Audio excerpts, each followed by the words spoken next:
Então, gente, bom dia. Eu sou a Luciana, da Integração Escola de Negócios. Estou aqui com a Arlete, a nossa Head de Finanças, e o Matheus Rossi. Hoje a gente inicia o webinar da área de finanças, que vai ser conduzido pela Arlete. Então, sejam todos muito bem-vindos. A Arlete vai apresentar um pouquinho do cenário, vai apresentar o Matheus.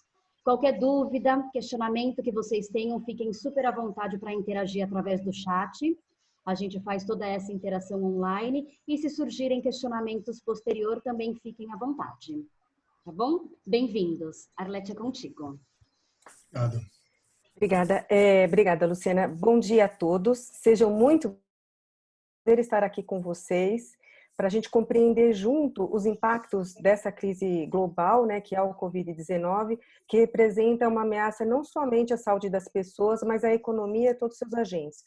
Como a Luciana falou, meu nome é Arlete Nesi, eu agradeço a Integração Escola de Negócios pela iniciativa de promover mais este webinar. Vocês podem tirar suas dúvidas e fazer as suas perguntas, portanto, através do chat que nós vamos estar verificando durante a nossa conversa, tá? Assim a gente torna esse webinar mais participativo e dinâmico. Hoje nós vamos estar tratando primeiro dos 3 temas da área de finanças. Está conosco o Dr. Matheus Corredato Rossi. O Dr. Matheus é advogado e sócio do escritório Bocater Advogados, mestre em Direito pela PUC de São Paulo, foi advogado concursado do Banco do Brasil e consultor jurídico adjunto da Previ, que é o Fundo de Pensão dos Funcionários do Banco do Brasil. Ele ocupou o cargo de diretor do Instituto Brasileiro de Governança Corporativa, o IBGC, de 2010 a 2019. E aí eu faço a primeira pergunta, Matheus, que aí vem as outras perguntas que a gente combinou também, né? Quais são as principais alterações na legislação para apoiar o empresário, por consequência também o trabalhador, em tempos de Covid-19? Aí a gente dividiu em 2 blocos, né? Que são, a gente colocou as questões trabalhistas, a gente pode começar por elas, Matheus, e depois falar da parte empresarial relacionada à revisão contratual. Podemos começar pelas trabalhistas?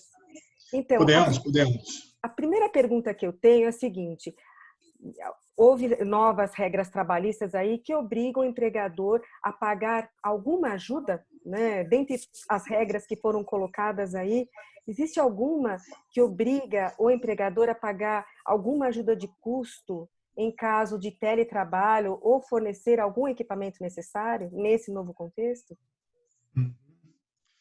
Ok. Bom dia a todos aí.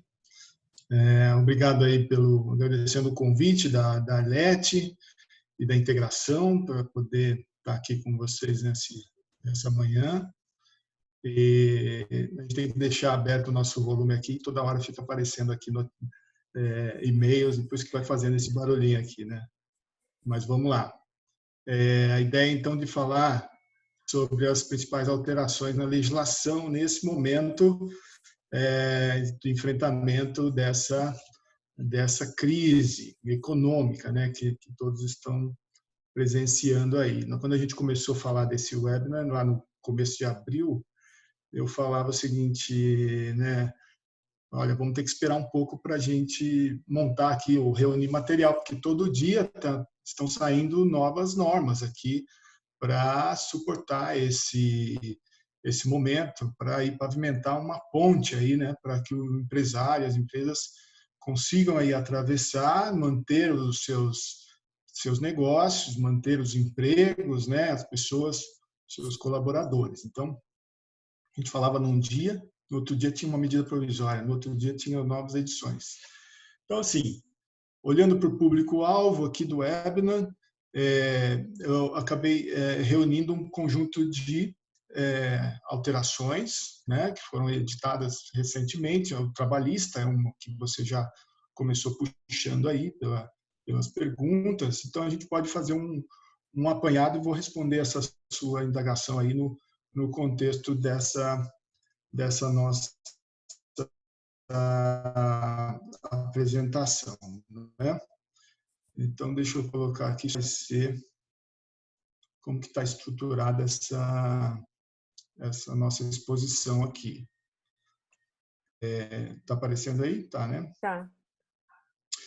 Então, dentro desse contexto da legislação, são muitas normas, leis, medidas provisórias, portarias em vários ramos aí do direito sendo expedidas toda semana, né? Então, mas aquilo que é mais geral, que toca mais de uma forma mais abrangente todas as empresas, eu acabei reunindo aqui e vou falar rapidamente sobre elas.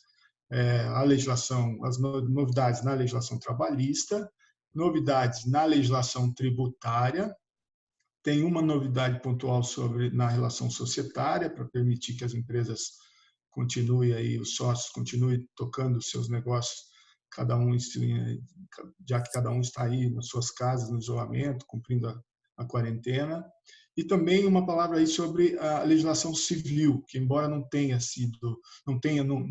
uma novidade em termos de legislação, é um assunto que está sendo recorrente, né? O efeito, os reflexos aí dessa pandemia e das medidas econômicas sobre o patrimônio individual das pessoas que podem vir a perder o emprego, empresas que têm aí redução de faturamento. Então, basicamente é isso que nós vamos tratar aqui, né?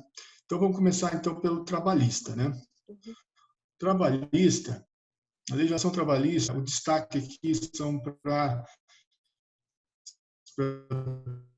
duas medidas, março e abril.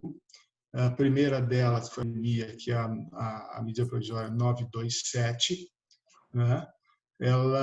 E depois, mais à frente, tivemos uma outra medida provisória, que é a 938. Essa sim criou aí o chamado benefício emergencial, gerou toda aquela polêmica da liminar do ministro Lewandowski, e essa é uma aplicação prática, assim como a primeira também.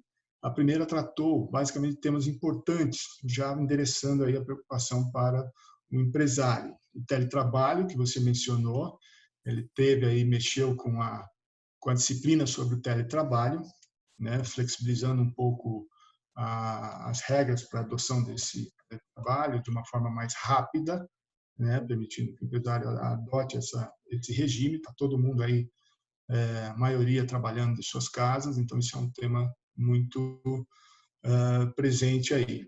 Essa medida provisória também. Você fez uma pergunta sobre teletrabalho, né?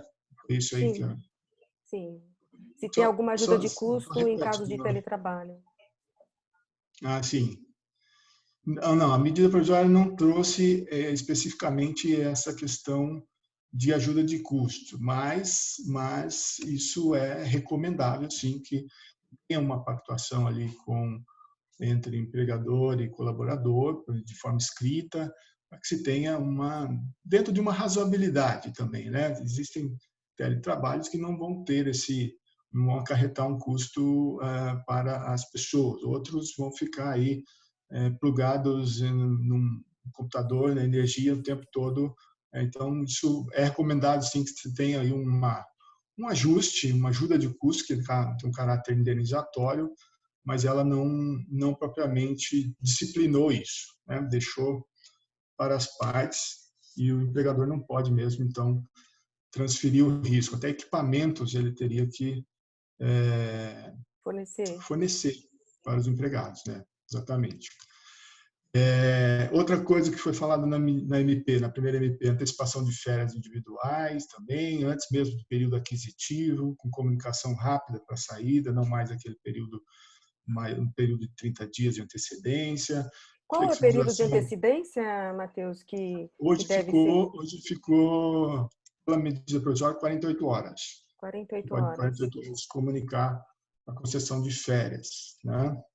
Porque as empresas foram pegas de surpresa. Realmente, foi um negócio que a gente nunca viu antes, né? Então, de uma hora para outra, o efeito começou, as restrições começaram a aparecer e essas medidas vêm, então, para poder suportar esse momento. Flexibilidade na concessão de férias coletivas também, aproveitamento de antecipação de feriados, é uma coisa que pode ser combinada, utilização de banco de horas maior para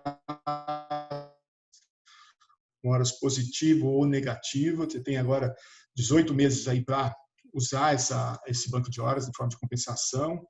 Essa medida trouxe ali algumas exigências administrativas, dispensa, né, umas suspensões de exigências de segurança e saúde, o direcionamento do trabalhador para uma qualificação e uma coisa importante no bolso das empresas, que é o diferimento do recolhimento do FGTS. Então, os meses de não é uma isenção, é só um diferimento.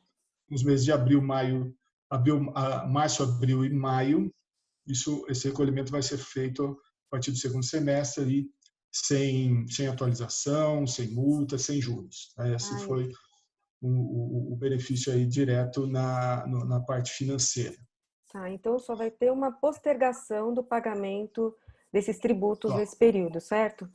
E esse período ele é março, abril e maio. Agora, se a crise ela continuar, a gente tem que estar atento para Tem que estar atento, novas regras. Agora nós vamos falar da segunda MP também. Ela trabalhou com situações de suspensão do contrato de trabalho aí por 60 dias ou redução de salários por 90 também. Então, todo mundo está pensando numa situação emergencial de 3 meses. Quer dizer, se a coisa se prolongar, evidentemente que isso tem que ser novos atos legislativos, normativos, devem ser editados aí, né? Assim, a segunda MP trabalhista, essa sim criou aí um programa emergencial de emprego, né?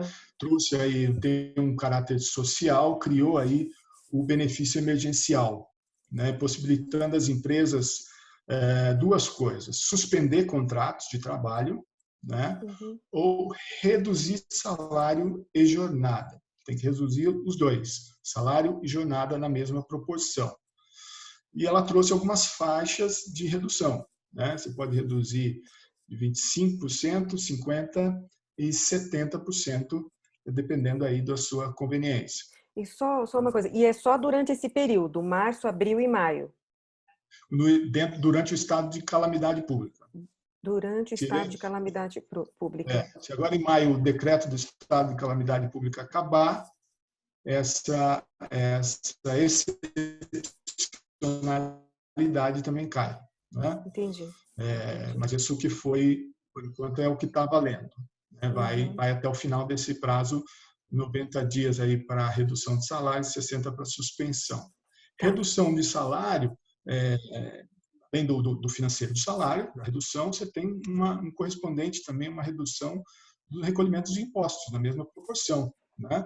Também é um efeito caixa direto, já que o salário é, então, a base de cálculo dos impostos, né? Suspensão. Suspensão foi pensada, por exemplo, no caso de uma atividade, de uma empresa, de um setor da empresa, ou uma atividade qualquer, ela tenha que ser extinta ou suspensa, né? Então, assim, aí você tem um grupo de colaboradores que fica num limbo ali. O que você faz com esse grupo de colaboradores que estava nesse setor que agora não tem mais, né? Ou essa atividade que não tem mais?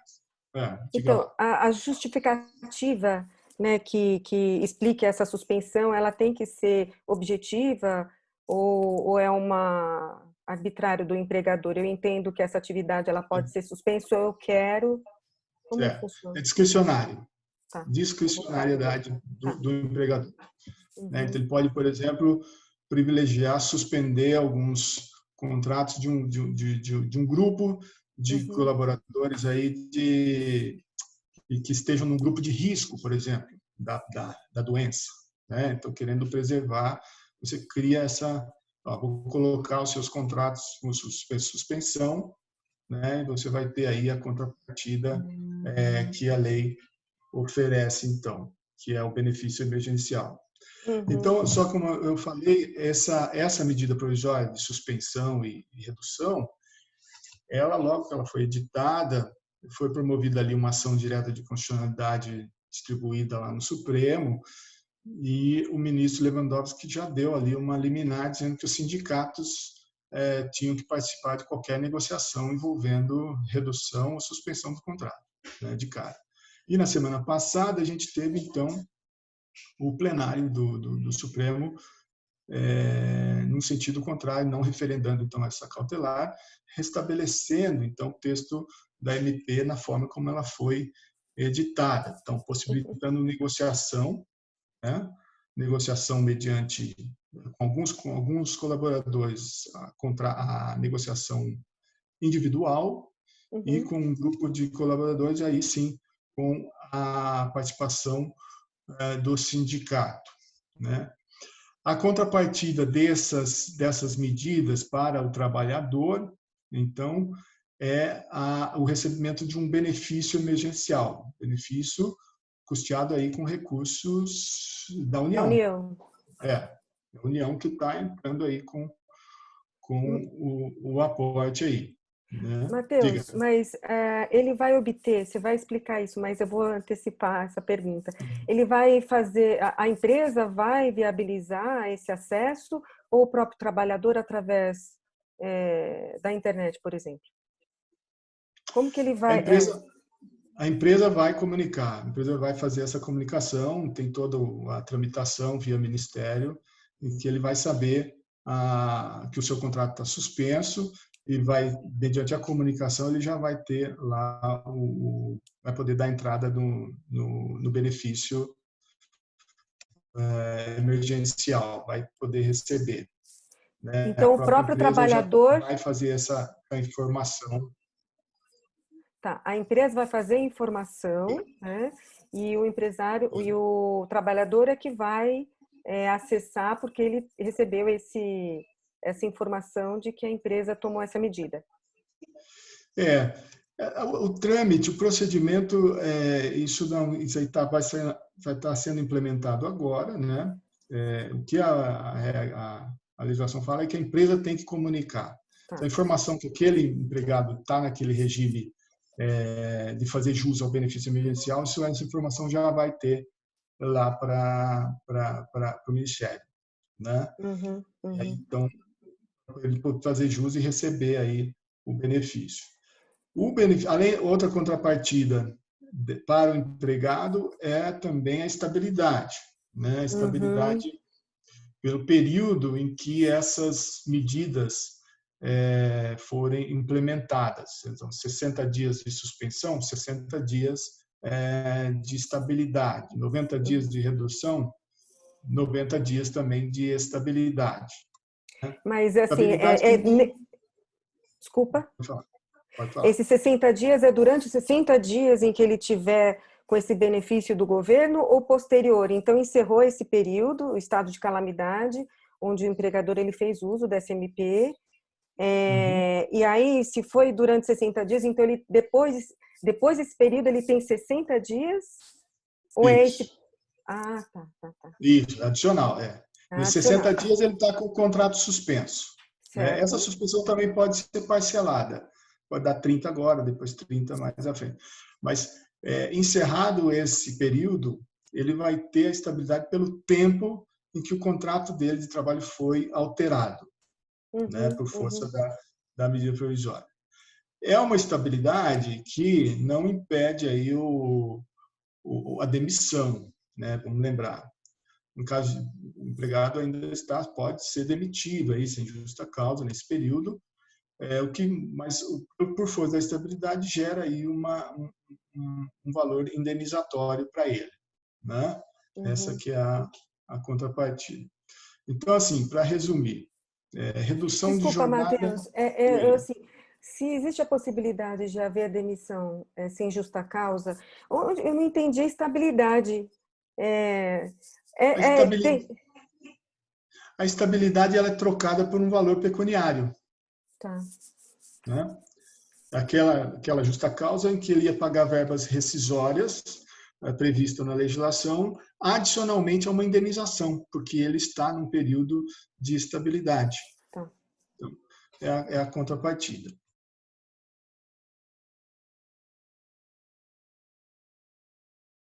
Ver o que a gente resumir os mecanismos da medida provisória. Redução de 25% na jornada do trabalho e salário. Você pode ter 90 dias, isso, como eu falei, via negociação individual, acordo individual com qualquer empregado. Então, empresas que queiram reduzir em 25% o salário e a jornada não vão precisar, então, da intervenção do sindicato, né? Se a empresa quiser reduzir para 50% o salário e a jornada, bom, aí tem um tratamento diferente aí, dependendo do empregado. Acordos individuais, mediante acordos individuais com empregados que recebam até 3 salários mínimos, né? Ou aqueles empregados que estão lá numa faixa dos hipersuficientes, né? A figura criada aí pela última reforma trabalhista, são os hipersuficientes, são aqueles que têm diploma de curso superior e que recebem o dobro do teto do INSS, lá um pouco mais de R$12.000. Então, esses empregados do começo da faixa e aqueles lá em cima, eles podem fazer, mediante acordo individual, essa redução de 50% ou até de 70%.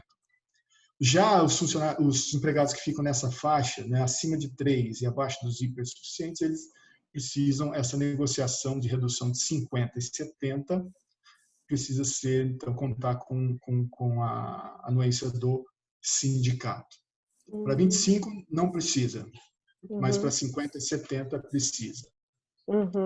Nesse caso de redução, como é que é o benefício emergencial que o empregado vai receber aí? De acordo com essa redução. Se for reduzido em 25% o salário, ele vai receber 25% do seguro-desemprego. Aquele seguro-desemprego que ele teria direito é calculado e 25%, então, ele é o chamado benefício emergencial. E assim também nos 50 e nos 70. Né? Ele recebe 50% de seguro-desemprego ou 70%, dependendo aí do que a empresa optar. No caso de suspensão, a suspensão ele vai receber o benefício emergencial de 100% do seguro-desemprego. Tá? 100% do seguro-desemprego.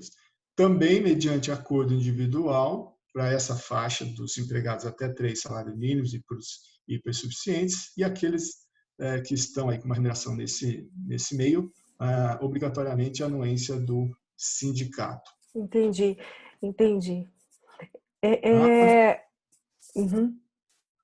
Essa suspensão tem uma coisa também, a empresa precisa fazer aí uma ajuda compensatória, se for uma empresa com mais de uma receita bruta aí de acima de 4.800.000. Se ela suspender os contratos, 30% do salário do empregado ela tem que, e ela for uma empresa nesse patamar, ela tem que contribuir com 30%.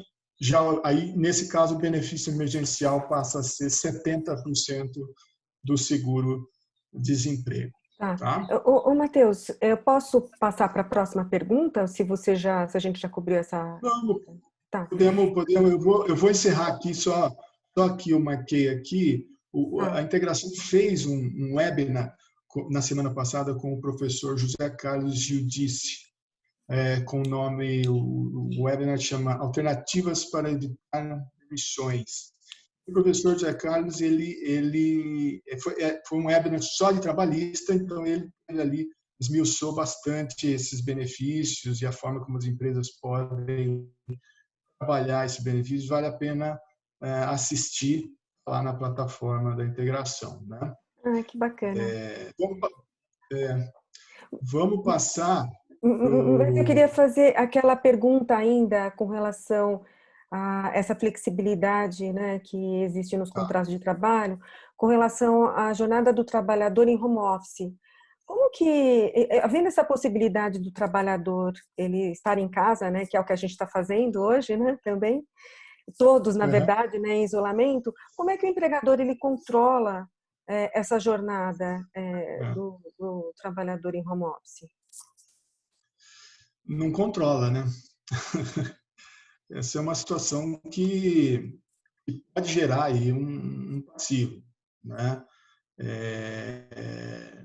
Isso não tem muita disciplina sobre como controlar, mas o que algumas empresas estão fazendo é exatamente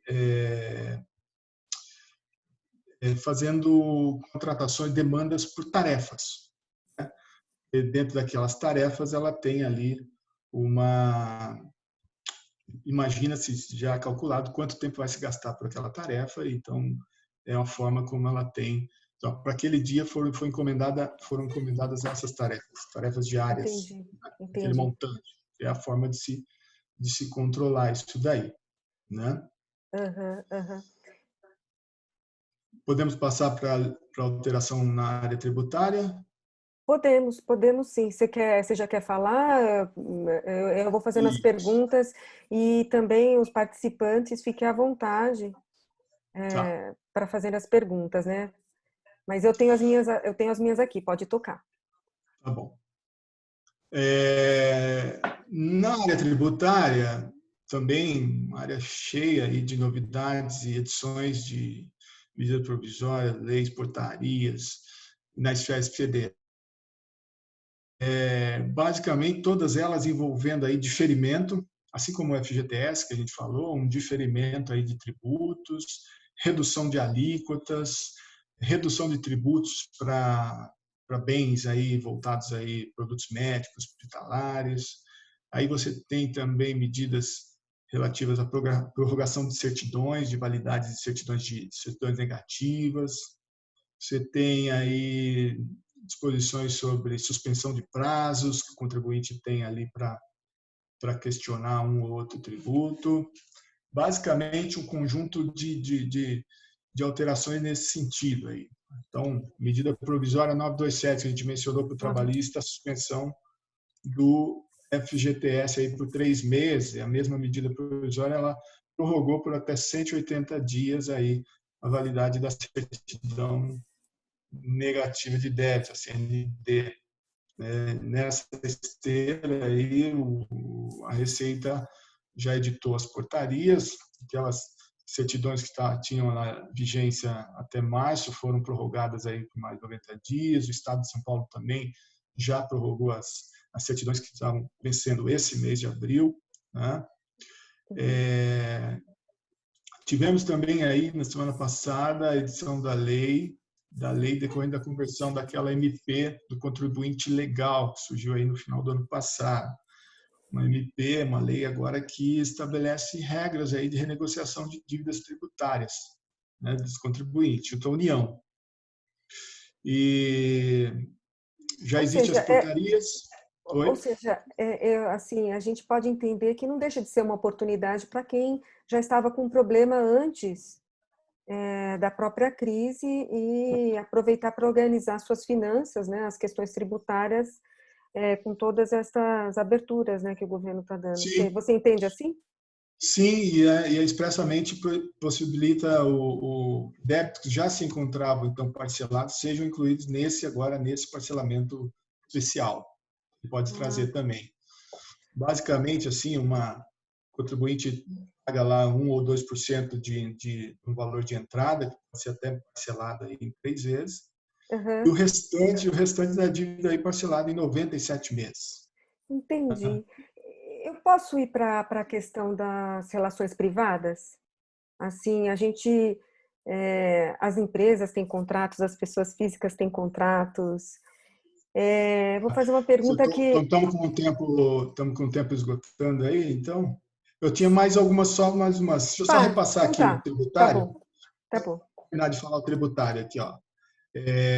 Empresas que são aderentes ao Simples Nacional também, aí diferimento total aí dos tributos federais, né? Dos meses aí de março, abril e maio, foram prorrogados aí para 6 meses para frente.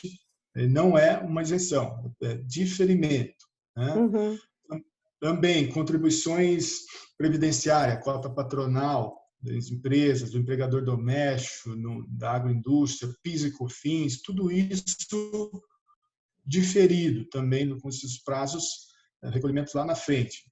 um detalhe, o INSS do empregado, aquele que é descontado da folha, esse não foi prorrogado. Então, que a recomendação que se faz é que seja feito um recolhimento aí via uma um DARF avulso, né?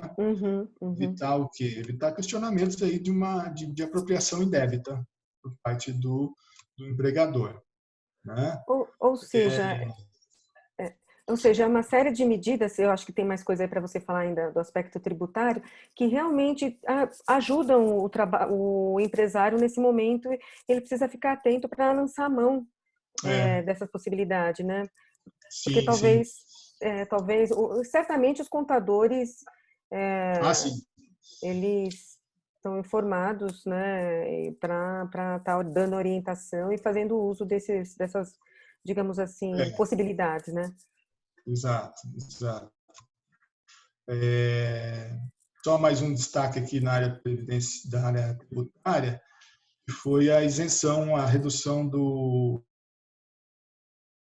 IOF para zero, né? O IOF é um imposto que incide aí em todas as operações de crédito que a empresa vai tomar, né? Exceção das operações de crédito via debêntures das sociedades anônimas, os demais empréstimos, operações de mútuo, todas elas têm aí a incidência do IOF. Hoje foi, nesses 90 dias, próximos 90 dias, zerado aí essa alíquota para poder estimular, né? Muitas empresas vão tomar crédito aí no mercado e isso foi feito para facilitar e não ter o peso, a oneração das Entendi. empresas. Só para as operações de crédito, né? Porque Operações de crédito, isso. Sim, tá. Tá? Posso? Vamos passar. Então, tinha outras regras aqui tributárias, redução de alíquota no sistema, da contribuição do sistema S, você tem aí outras normas com redução de alíquota, mas, assim, para efeito do nosso, vale destacar essas que eu falei. Né? Deixa eu só fazer uma coisa. Antes de falar da revisão de contratos, aí que você me perguntou, deixa eu falar rapidamente de uma alteração societária. Tá. Importante. Tá? O destaque aí para a alteração societária foi a criação da possibilidade, uma coisa que foi inaugurada mesmo, na novidade, de assembleias de sociedades anônimas ou de cooperativas, e reuniões de sócios das sociedades limitadas, totalmente de forma virtual, digital, sem a presença física dos participantes. Né? O Departamento de Registro das Empresas editou aí agora em abril uma instrução normativa disciplinando essa possibilidade aí para facilitar que cada sócio, cada operado está nas suas diversas localidades e isso as empresas não podem parar, né? Certo. Efetivamente, uma operação de crédito que a gente falou aqui, que depende aí de uma reunião de sócios, isso possa ter uma continuidade. Então, foi disciplinado isso daí, e com algumas regras em que a novidade aí é que a empresa tem que disponibilizar um sistema eletrônico, né, que permita aí uma segurança, confiabilidade, a transparência aí da assembleia ou da reunião, que permita que tenha um registro da presença dos sócios, os cooperados que estão aí participando, que permita que ele possa se manifestar nessa assembleia. Então, é um sistema eletrônico sofisticado, que ele possa apresentar voto em separado, que ele possa ter acesso aos documentos que estão sendo debatidos ali, por exemplo, as demonstrações financeiras, né? Ele possa ter acesso àqueles documentos relativos. É obrigatória a gravação, né? A gravação integral do conclave, né? E os livros, a assinatura pelo presidente, assinatura digital pelo presidente e secretário da mesa, inclusive na ata dessa assembleia para fins de registro. E ela é considerada... Você acha que isso vai ficar, Matheus, depois da da crise, você entende que vai ser uma abertura para uma quebra de paradigma da necessidade de se reunir em torno de uma mesa, né, de uma reunião de assembleia? É algo que veio para ficar? Assim, isso, o olho no olho, não dá para dispensar, né? É É verdade. claro que isso aí era assim, a tecnologia está aí, então você vê as cooperativas, os cooperados estão espalhados no Brasil todo, como é que eles podiam participar ou se deslocar para a sede da cooperativa ou das sociedades anônimas abertas, né? Aquelas que têm ações em bolsa listadas, com acionistas espalhados aí. Eu diria que isso veio para ficar sim, mas tem uma abrangência, uma aplicabilidade mais para essas em que tem um capital disperso, né? Elas vão sempre. Mas eu acho também que isso vai ser implementado. Boletim de voto eletrônico, aqueles boletins que já se mandava, principalmente para as companhias abertas, que era uma prática, isso já acontecia, mandava o voto antes de acontecer. Mas eu acho que na prática isso que vai acontecer é uma assembleia híbrida. Vai ter toda a possibilidade de ter eletrônico, permitindo que as pessoas nos mais diversos locais, até fora do país, possam participar, mas a empresa vai estar lá no local, participando também, recebendo quem queira estar ali, olho no olho. Né? É que o momento agora é que não é aconselhado a ter essa presença física, mas a hora que passar isso tudo, eu acho que a tendência, a adoção vai virar uma regra, vai ser a assembleia híbrida, mista, com física, com participação eletrônica, né? Pergunta, mas você vai responder no outro webinar como é que ficam as assembleias a respeito dos fundos de investimento. Depois a gente fala numa outra situação, os fundos abertos, por exemplo, né? Mas vamos lá, eu tenho uma questão sobre, com todo esse trânsito de dados via internet, como é que fica a Lei Geral de Proteção de Dados, né? Tudo bem, a gente já tem informação de que a vigência passou para 2021, né? Mas vai mudar isso também, porque a gente está exposto aí, né? Uma vez que o home office, trabalho, assembleias, enfim, estão aí à disposição e parece que veio realmente para ficar. Como é que fica a Lei Geral de Proteção de Dados? Olha, eu acho que não muda nada em termos de obrigações. Aquilo que existia em termos na sua base, da proteção que você tinha que garantir lá na sua base física, quando você passa a adotar esses mecanismos do teletrabalho ou da assembleia virtual, em que cada um vai acessar dados da empresa da sua localidade, os cuidados continuam sendo os mesmos. Nesse ponto não tem alteração. Acho que a tecnologia aí que vai ajudar e acho que é por esse caminho que todo mundo tem que tomar esse cuidado aí com esses dados, realmente, né? Entendi. Ok? Você colocou uma apresentação sua? Esse aqui é o roteiro, né? Só para a gente mostrar aqui. Vamos falar então desse ponto que você falou, você comentou, que é a revisão dos contratos, né? Eu assim, acho que tem uma curiosidade, né? Não é curiosidade, mas é uma realidade. Muita gente está tentando renegociar os contratos. Agora, a pandemia, ela pode ser considerada uma justa causa para o inadimplemento contratual, Matheus?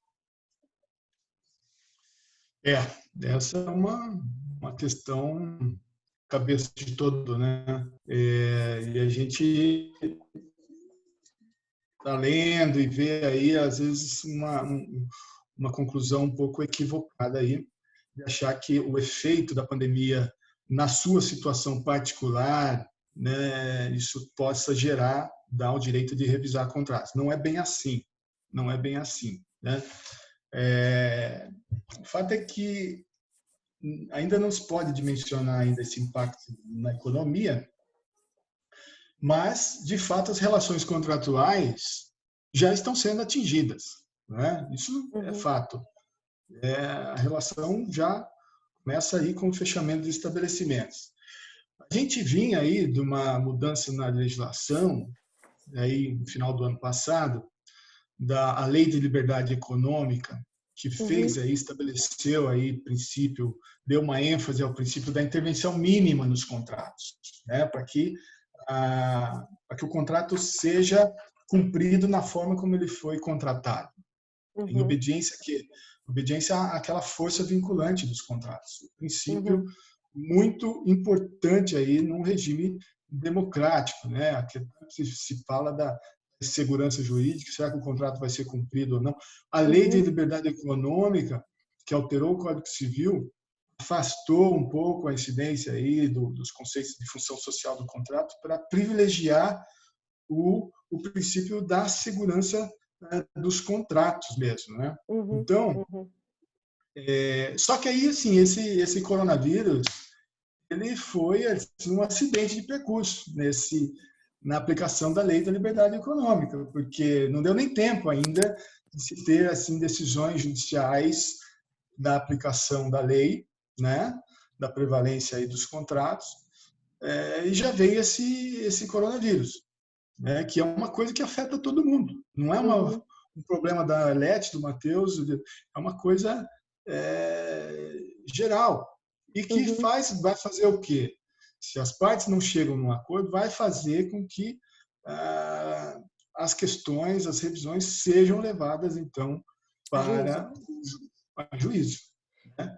Aí nós vamos ficar, né, dependendo aí de interpretações do judiciário, que vai ter que ter muita calma, sabedoria aí para definir como é que essas revisões vão acontecer, né? Então, Matheus, na prática, né, uma empresa que ela tem um contrato de locação, ela tem que, com a outra parte, tentar chegar num acordo nessa situação, certo? É assim que funciona, não tem nenhuma regra que ela possa se beneficiar e falar, não vou pagar, e sim, por conta até da lei da liberdade econômica, né, da segurança jurídica desses contratos, mas é uma situação em que as empresas, elas não é que podem contar com essa compreensão, mas é uma relação em que ela tem que realmente estar discutindo com a outra parte.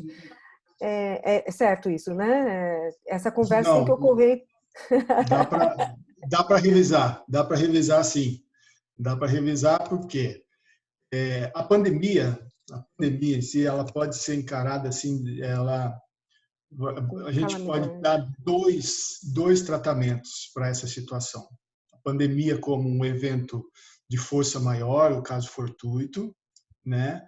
Ou a pandemia, quando força maior e caso fortuito, quando ela acarreta uma impossibilidade objetiva do cumprimento daquela obrigação contratual que alguém se obrigou, né? E ela, por conta desse evento extraordinário, ele não consegue mais cumprir. Ou essa pandemia pode também acarretar no âmbito dos contratos, não uma impossibilidade do cumprimento, ele até consegue, obrigou. Só que, por conta das mudanças desse fato extraordinário, isso acabou gerando uma excessiva onerosidade a uma das partes, né? E a outra parte ficou aí numa vantagem. A gente tem que ter cautela a entender que a pandemia pode ter, sim, esse tratamento de força maior em caso fortuito e pode, em alguns casos, representar a excessiva onerosidade. Dependendo desse enquadramento é que vai justificar essa revisão dos contratos e o contrato de locação se insere aí nessa situação de força maior, ou caso fortuito. A doutrina discute muito o que é caso fortuito, o que é força maior, mas são situações, são causas que excluem a responsabilidade daquela parte que não cumpriu a sua parte no contrato. Ele pode dizer, opa, força maior aqui, não cumpri por conta de uma situação de força maior. A impossibilidade objetiva no cumprimento dessa obrigação. Entendi. Né? É isso que tem que estar presente aí. Entendi. Então, você já me respondeu, né? Se pode ser uma outra pergunta que também, portanto, pode ser considerado um fato capaz de justificar a revisão né, ou resolução dos contratos em geral. Já está acontecendo, viu? Já está acontecendo. Já tem decisões no Tribunal de Justiça de São Paulo, revisando aí contratos de locação dentro de shopping centers, né? Em que foi alegado, então, que a impossibilidade do locatário de utilizar aquele espaço, ele pedir, então, 100% de abatimento do preço. Né? Entendi. O juiz não deu 100% desse abatimento de preço, porque, afinal de contas, ele tem lá dentro ele tem a posse do imóvel, né? Ele pode usar ele tem equipamentos, ele tem mercadorias, ele tem as suas coisas dentro pelo menos para a guarda dessas coisas está servindo o imóvel, mas não na plenitude como ele foi contratado, né? Então, nesse caso aí que eu estou citando, ele, por exemplo, o juiz já definiu ali 50% do aluguel nesse período, né? Como é que ele... E essa redução, esse abatimento é que está aí, tem essa subjetividade que vai caso a caso. Então, esses eventos de caso fortuito e força maior, ele tem como consequência uma primeira situação em que o contrato tem possibilidade permanente, quer dizer, aconteceu esse fato extraordinário, não dá para a gente realizar aquilo que se comprometeu. A consequência é a rescisão do contrato, não tem outra situação. Né? Você pode ter uma impossibilidade temporária também, né? Cursos presenciais, eventos, congressos, essas coisas sendo prorrogadas hoje lá para o semestre seguinte, né? Então isso é uma impossibilidade temporária, dá para se ter uma postergação dessa obrigação. E aí tem essa situação da locação em shoppings, que já foi sendo levada já para o judiciário, que é, então, a terceira hipótese, que é um abatimento do preço. Um abatimento porque essa impossibilidade do cumprimento ali é uma impossibilidade parcial. Parcial, porque, afinal de contas, ele não foi privado de usar a posse do imóvel. Ele tem restrições para abrir o estabelecimento em determinados horários, determinados dias e assim por diante. Então, essa aqui é que na prática ele pode revisar o preço da locação, né? Ele pode revisar, mas só pela lei de locações, ele só poderia revisar depois de 3 anos, né? Numa situação de normalidade, em que os preços oscilaram e ele está pagando um valor de aluguel mais caro. Então, depois de 3 anos, ele então poderia revisar. Mas o que a gente está falando aqui é de um fato, de uma situação extraordinária que faz com que o Código Civil tenha essa aplicação supletiva aí em relação à lei de locações e possibilite essa revisão do preço aí, né? Puxa, fantástico. Infelizmente, a gente já está caminhando para o final. Eu vou fazer a última... Tá. Deixa eu só fazer mais um comentário, precisei abrir aqui, porque o sinal da internet senão ia falhar aqui. Tá. Deixa eu só concluir uma coisa. Eu falei assim que a pandemia poderia ser caso fortuito fosse maior, mas ela pode gerar uma excessiva onerosidade no contrato, né? Ele pode cumprir com aquilo ali, com aquele contrato que ele se obrigou, mas efetivamente aquela prestação gerou um impacto para ele no cumprimento daquela obrigação. No caso, por exemplo, do fornecimento de produtos, né, impactados aí por uma elevação de insumos. Uma das partes foi mesmo impactada e isso gera aí uma possibilidade da revisão dessa onerosidade. Tem alguns requisitos para serem observados nessa revisão, né? E a consequência também a resolução ou a revisão mesmo do restabelecimento desse equilíbrio. Entendi. Agora, só para finalizar, uma coisa que não pode ser confundida é um desequilíbrio na situação patrimonial daquela parte contratante. Então, o sujeito perdeu o emprego. Ele pode revisar todos os contratos? isso é um fato sem justa Sim, causa para sim. revisar isso, a empresa teve as suas receitas suspensas ou reduzidas. Ela pode revisar todos os contratos? A resposta é não, não é isso. Por quê? Porque o efeito, essa possibilidade da revisão, essa chamada teoria da excessiva onerosidade, ela é para o contrato, não para o contratante, para o patrimônio do devedor. Você precisa olhar efetivamente o que essa pandemia gerou de onerosidade naquele contrato, naquela prestação contratada, e que isso precisa ser de alguma forma revisada. Mas o reflexo indireto no patrimônio das partes contratantes, isso não pode ser invocado aí para efeito de uma revisão. Exceção, só uma exceção, para finalizar também. Relações consumeristas, né, de relação de consumo. Uhum. Aí a gente pode falar das incorporações imobiliárias, as discussões que o sujeito perde o emprego, quer revisar o contrato, de toda aquela discussão, ou quer rescisão, quer de volta o pedaço que pagou, e aí foi a discussão até que saiu uma lei, a lei do distrato, regulando quanto que seria a devolução. Então, nas relações de consumo, essa situação patrimonial pode ali determinar uma revisão contratual, sim, mas no mais a situação patrimonial repercute de forma indireta e não tem que olhar para o contrato efetivamente, aquele reflexo ali. Tá bom? Entendi, entendi. Obrigada, Matheus. Eu vou fazer uma pergunta que é a seguinte: disso tudo que você falou, excelente. Acho que tem que tomar posse mesmo dessas possibilidades e tomar muito cuidado com essa questão que você colocou agora dos contratos, né? Mas essas relações contratuais, diante de tanta estabilidade, então como é que ficam, né? Ficam realmente dão realmente essa insegurança das partes? É isso? É essa a conclusão que a gente... É isso, assim, ó, é uma estabilidade, está todo mundo preocupado, querendo saber, a questão é preservar as relações, os contratos, os negócios, os colaboradores.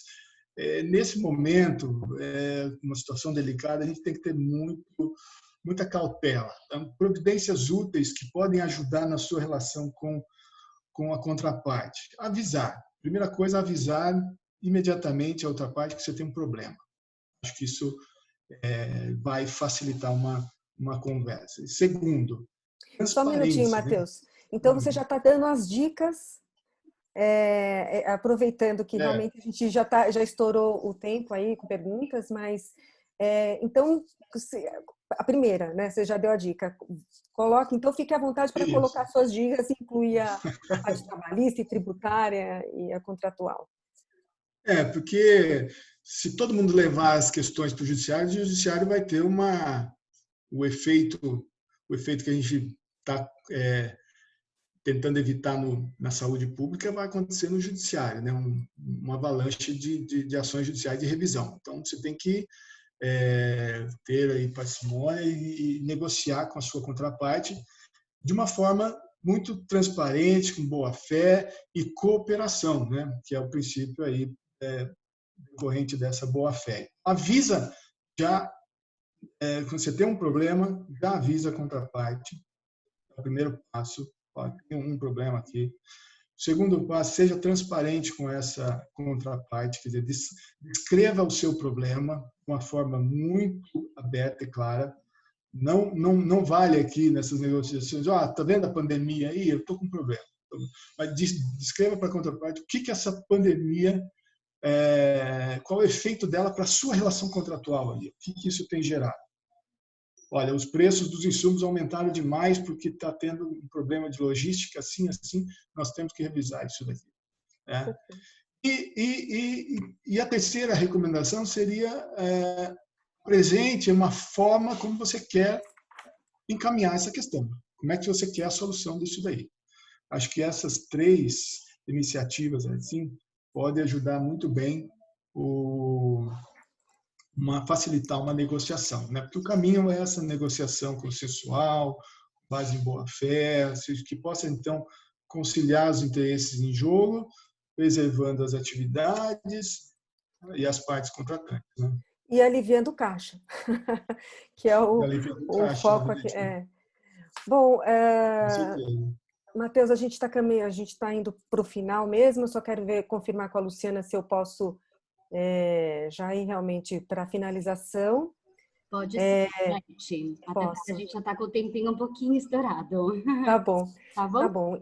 Então, assim, Matheus, muito obrigada por sua participação. Realmente muito esclarecedor, como sempre, né? Obrigada a todos pela participação também. Nós temos outros, ainda tem mais 2 para a área de finanças, né? E quem tiver interesse, entre no site da integração. E nós temos 6 grandes áreas temáticas, que é recursos humanos, produtividade, vendas, finanças, enfim. Aproveitem a oportunidade. Esse webinar vai estar gravado. Já vai estar gravado, Luciana? Já. A gente já está gravando e agora a gente disponibiliza em todas as nossas mídias sociais. Então, vai para o LinkedIn, para o nosso canal no YouTube, Facebook e Instagram. Então, tá bom. Matheus, sua palavra aí, sua despedida.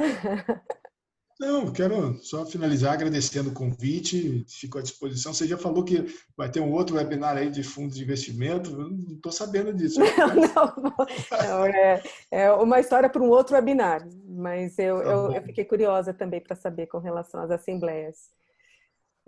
Mas muito cada obrigada. Cada tema que a gente falou aqui, trabalhista, tributário, societário, essa revisão de contratos, então, daria um webinar específico, sabe?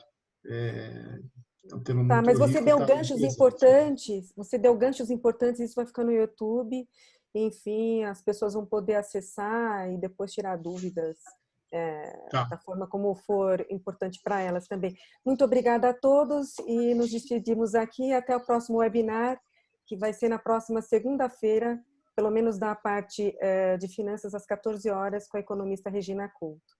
Tá bom? Muito obrigada a todos, até mais.